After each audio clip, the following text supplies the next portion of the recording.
The mist hung low over the French countryside. It was September 1944. A lone Sherman tank sat positioned on a muddy ridge, its cannon pointed directly at the German lines. It looked menacing. It looked heavy. It looked like 30 tons of American steel ready to unleash hell. Then, a strong gust of wind blew. The massive tank shuddered. It didn't roll. It didn't grind its gears. It shivered like a leaf. The barrel of the cannon drooped like a wilted flower. A private ran up to the side of the war machine. He didn't use a wrench to fix it. He didn't use a welding torch. He used his bare hands. He grabbed the 30-ton tank by the fender and lifted it off the ground. He shifted the entire vehicle 3 feet to the right. Because the tank wasn't made of steel. It was made of rubber, filled with air. If the Germans fired a single mortar shell, the tank wouldn't explode. It would pop, and the men standing next to it would be dead. If you enjoy uncovering the hidden chapters of history like this one, please take a second to hit that subscribe button. It helps us keep these stories alive. This was the European theater of World War II. But this wasn't the infantry. It wasn't the armored division. This was the 23rd Headquarters Special Troops. They were known simply as the Ghost Army. They were a traveling roadshow of deception, a unit of 1,100 men whose mission was to impersonate 30,000. They carried inflatable tanks, 500-pound speakers, and paintbrushes. Their job was to draw enemy fire. They were the bait, and they were armed with nothing but illusions. Private Gill leaned against the cold mud of the trench. His hands were stained with charcoal and green paint. He wasn't a soldier by trade. Before the war, he was an art student in New York. He knew how to shade a drawing. He knew how to mix watercolors. He did not know how to kill a man. According to his diary, the ground was shaking from real artillery miles away. He wrote, "We are sleeping on a powder keg. We are trying to look like a dragon, but we have the teeth of a mouse." The air around him smelled of wet canvas and engine exhaust, but the exhaust didn't come from tanks. It came from the generators keeping the balloons inflated. Smoke rolled across the ridge like fog. It was artificial smoke, pumped out to hide their positions. Somewhere below, in the valley, the German observation posts were watching. Gill knew they were watching. He adjusted the helmet on his head. It was real steel. It was the only heavy thing he was wearing. "Hey, Gill!" a voice whispered from the darkness. It was Corporal Miller. He was crouching by the valve of a rubber jeep. "Yeah," Gill whispered back. "It's leaking again. Tape it." "I'm out of tape." "Then use gum. Just fix it." The tension was suffocating. They were simulating the arrival of the 6th Armored Division. If the Germans bought the lie, they would move their panzer units to block this ridge. That would leave the real gap in the lines, 20 miles south, wide open for the actual American attack. But if the Germans realized these were balloons, they would simply overrun them. The Ghost Army had 50-caliber machine guns mounted on their half-tracks, but under the canvas covers, the guns were just painted logs. Suddenly, a flare popped overhead. The light turned the night into a sickly yellow day. Gill froze. Every man on the ridge froze. Movement would give them away. A tank doesn't breathe. A tank doesn't flinch. Then the Japanese guns, no, the German guns, opened up from the ridgeline. It wasn't a direct hit, but it was close. Dirt sprayed over the inflatable battalion. The shock wave hit the rubber sides of the tanks. They wobbled. If a German spotter with high-powered binoculars saw a 30-ton tank wobble in the breeze, the game was over. Gill held his breath. He watched the tank closest to him.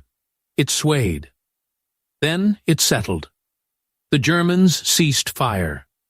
They were just testing the range. They thought they were shooting at steel.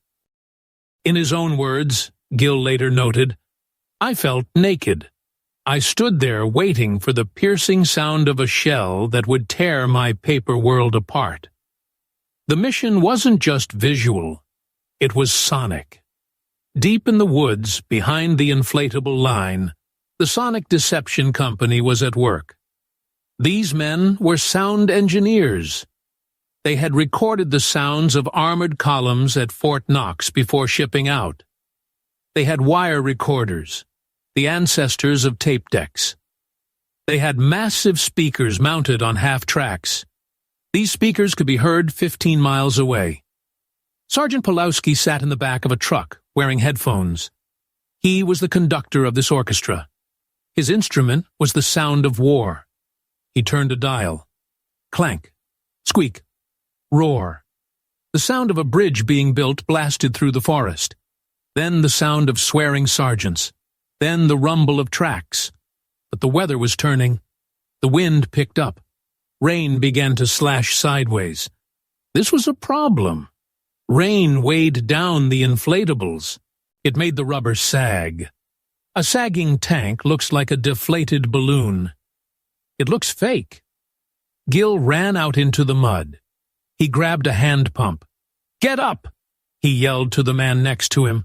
"Pump it up! They'll see us! They'll see a flat tank if you don't!" They worked frantically in the downpour. The rubber was slick. The valves were slippery. They were frantically pumping air into a decoy, while German scouts were likely less than a mile away. Gill looked at the silhouette of the tank. The barrel was drooping again. It looked sad. It looked ridiculous. He grabbed a stick from the ground and jammed it under the rubber barrel, propping it up. "Does that look real?" Miller asked, wiping rain from his eyes. "From a mile away," Gill panted. "Maybe. And if they get closer, then we're dead." The next morning brought a new terrifying assignment. Operation Viersen. The goal was to simulate a crossing of the Rhine River. The Allies needed the Germans to believe the main attack was happening here, at Viersen. In reality, the Ninth Army was crossing miles away. The Ghost Army had to simulate 2 full infantry divisions, 40,000 men. There were only 1,000 of them. They had to be everywhere. They used special effects. They drove their trucks in loops. 2 men would sit in the back of a jeep. They would drive through a village, change the bumper markings, put on different patches, and drive through again. They went to local bars. They ordered omelets and spun lies to the French locals, knowing there were German spies listening. "The 79th is moving out tonight," Gill said loudly to a waitress, pouring coffee. He purposely left a patch from the 79th Division on the table. It was theater. Deadly theater. But the climax of the performance came that night. The order came down. Turn the volume up to maximum. They positioned the speakers right on the riverbank. They pointed them at the enemy across the water. They played the sounds of pontoon boats dropping into the water, the sound of anchors dragging, the sound of thousands of boots marching. The Germans reacted instantly. Artillery began to thunder from the other side of the Rhine. The ground shook. This wasn't a test. This was a barrage. Gill huddled in a foxhole. He wasn't safe inside a tank. He didn't have armor. He had a sketchbook in his pocket and a helmet on his head. He watched as a shell landed 20 yards away. It hit a decoy truck. The truck didn't explode in a ball of fire. It just ripped. The air hissed out of it like a dying beast. It collapsed into a pile of green fabric. Another shell hit a stockpile of ammunition. It was just empty wooden crates covered in canvas. Splinters flew. No secondary explosion. Gil prayed the Germans wouldn't notice the lack of fire. He whispered, "Just keep shooting at the ghosts. Keep shooting at the ghosts." And somehow, they did.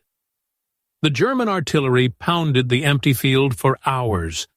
They wasted hundreds of shells. They revealed their gun positions to American spotters. Meanwhile, 10 miles down the river, the real Ninth Army crossed the Rhine with barely a shot fired. The Germans had moved their reserves to fight the Ghost Army. They had moved their tanks to fight balloons. By morning, the deception was complete. The Ghost Army packed up their deflated tanks. They rolled up their speakers. They painted over the bumper markings. They vanished, like they were never there. The soldiers of the Ghost Army returned home after the war, but they couldn't tell anyone what they did. "What did you do in the war, Daddy?"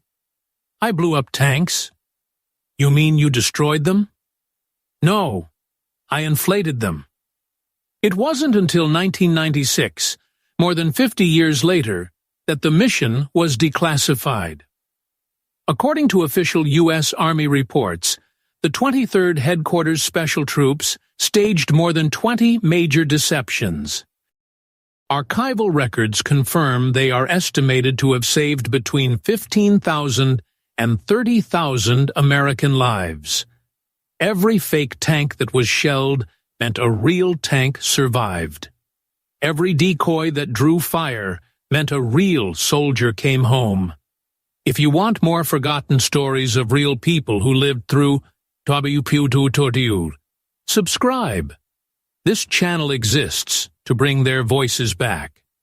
War is usually decided by who has the biggest guns, but sometimes it's decided by the people who have the best imagination. The Ghost Army proved that you don't always have to destroy the enemy to defeat them. Sometimes you just have to make them blink.